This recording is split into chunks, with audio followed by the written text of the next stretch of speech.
يكون الفرد متكون وعنده قدراته في أكيد. مجال ممارسة الحقوق والمهام المرتبطة بالمجتمع المدني، أعتقد أنه ستؤتي يعني لا محالة يعني أكلها، ويكون نتائجها يعني إيجابية بالنسبة للمجتمع المدني، وتنعكس على كل السياسات العامة في البلدان بطبيعة الحال. صحيح. ولما نكون شراكة ومرافقة لدعم حقوق الإنسان والتنمية، كيف يكون ذلك سيد العادل؟ أكيد يكون ذلك عن طريق رسم أهداف أولا. هذه الأهداف تكون مرتبطة على أساسها ممكن هذه الشبكة تجي او هذه الشبكات، لانه المرصد يعني يرحب بجميع المبادرات اللي تكون في هذا الاطار من اجل التعاون والتشارك. فاعتقد انه تحديد الاشكالات هو امر مهم جدا من اجل رسم الخطط المستقبليه.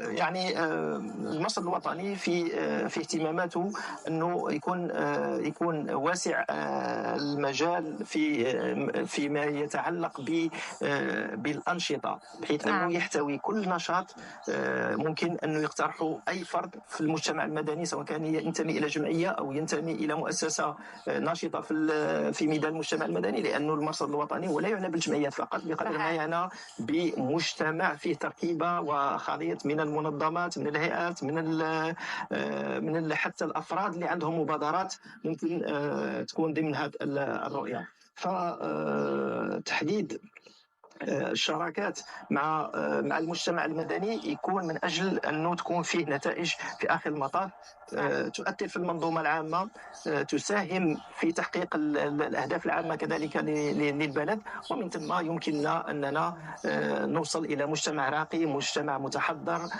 مجتمع اللي ممكن يتم اشراكه او يساهم في التنميه، سواء كانت هذه التنميه محليه او وطنيه.